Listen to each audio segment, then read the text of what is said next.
Some folks run away to slavery, emancipating themselves on this Underground Railroad. But my mama, she hired a lawyer.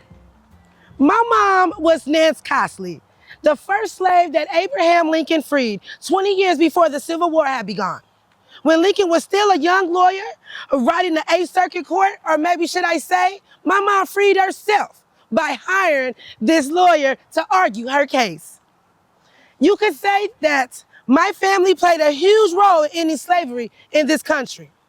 I also want you to know that my brother and my husband, they freed the first slaves held here in bondage in the United States on Juneteenth in Galveston, Texas, several months before the Civil War was over.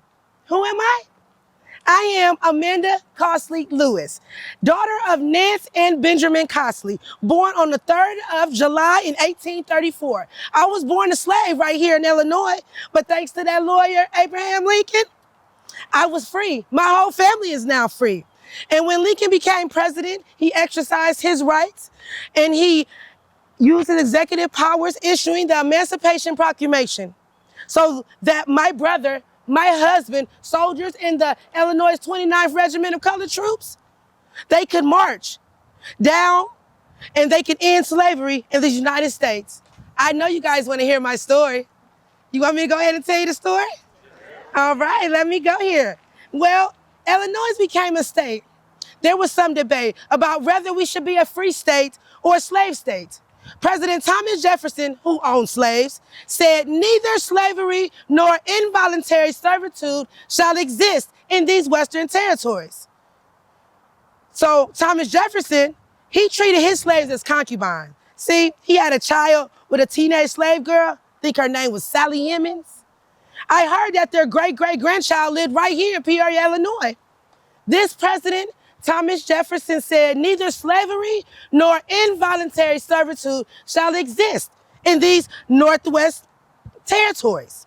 He wrote these words in the Northwest Ordinance, which created Illinois, Indiana, Ohio, Michigan, and Wisconsin. Our territorial governor and our first senators, they both owned slaves, and they thought we should be a slave state. Let me ask, who won that debate? Are we a slave state or are we a free state? Okay. This Senator, Colonel Cox, he saw my grandmother and my mama as his own property. My mama was born in our first state capital. She was actually born in the very building where they debated over our first state constitution, debating on if we should be free or not. Though she was a newborn baby, you know she was listening to that debate. Colonel Cox helped to move the state to the capital, Vandalia, and he tried to create a new state constitution, trying to make slavery the law of the land. But my mom was a young girl by then, and I know she was really listening to that debate. When Cox helped move the capital to Springfield, he brought my mama with him. He and Mr. Lincoln, see, you know, they were friends. Mr. Cox ended up opening a grain mill and a whiskey distillery. It seems he drank away all his profits. You know, he swindled the bank, he swindled his friends, and as head of the state, he swindled Illinois too. Everybody wanted their money, so soon later, all of his things, they were auctioned off. My mom and my sister, they were then torn apart. The court records say that my mom was sold to Nathaniel Cornwell. Does that name ring a bell to anyone? Well, his grandfather, had ended slavery down in England years before we did.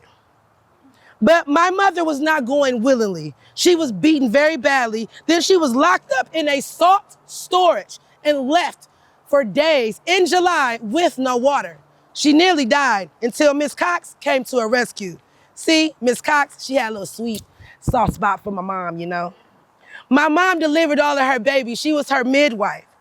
The judge said that my mom had to go with the Cornwells, though a lawyer tried to say that she was an orphan, seeing that her mama was sold down the river, but she lost her first case.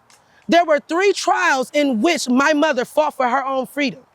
When Mrs. Cornwell died, Mr. Cornwell wanted to move to Texas. My mom was pregnant, so he rented out my mother. He rented her out to a guy called Mr. Bailey.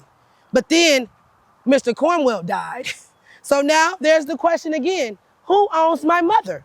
So my mom knew people that knew that the law forbidded slavery in Illinois. So now Mr. Lincoln was called to try her case, excuse me. Mr. Lincoln was sharp.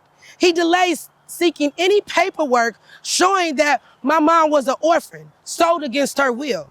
Just the idea that a black woman had any rights was a radical idea. And Mr. Lincoln quoted Oliver Cromwell and the English common law against Mr. Nathaniel Cromwell. I wish I would have been there to hear that, but we do know that Lincoln cited Thomas Jefferson's words at the beginning, the middle, and the end of her case. Neither slavery nor involuntary servitude shall exist in these Western territories. And now the judge said my mama was free. My whole family was free. And thanks to Mr. Lincoln and his friends of our state constitution was amended to end slavery in all forms of involuntary servitude in Illinois. Now, my brother, William Costley, better known as Bill, he grew up to be a man with a gentle touch for horses. When the Civil War had started, a black man wasn't allowed to enlist. But Lincoln recruited colored troops. My brother joined the Illinois 29th Regiment of Colored Troops. He ended up getting some shrapnel stuck in his leg down there in Petersburg in 1864. And when he recovered, him and his friends, they would join down there to Galveston, Texas, and they marched on June 19, 1865, when Major General Gordon Granger announced that all slaves were now free citizens. Though this might have taken some time for us to catch up, but this day alone has been celebrated as the first Juneteenth. My brother, he came back to Pekin. I said Pekin. We were living, that's where we all were living, and he continued to work with horses. After the war, he was accused of murder, but the story is very more complicated than that. See, he saw Patrick Doyle beating his wife, and everybody knew that Patrick Doyle was a little violent drunk. So he tried to stop him. He ended up making a violent gesture towards my brother. My brother ended up shooting and killing him. But thankfully, a jury of white men acquitted my brother and said that the killing was justifiable. So my brother left town and spent his final days as a coachman in Minnesota. Now me, I know you want to hear my story. Promise I'll keep it small and sweet. I grew up in Pekin. 1858, I married the kindest man of the world, Edward Lewis.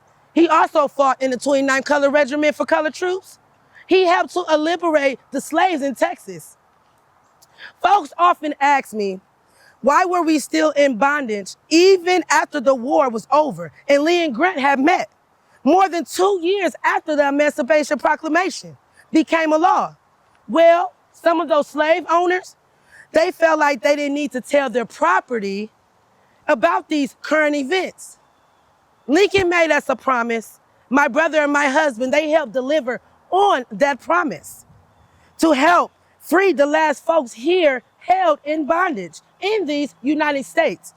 After the war, I had 5 boys. My Edward, he became a music teacher. All of my children, they played any instrument that they could put their hands on. But that Edward and that Ambrose, they came full-time musicians. And then I had John and William, they were painters and decorators. My baby Jesse, he died at 10. A mother never forgets. My boys were my real joy in life. Thank you.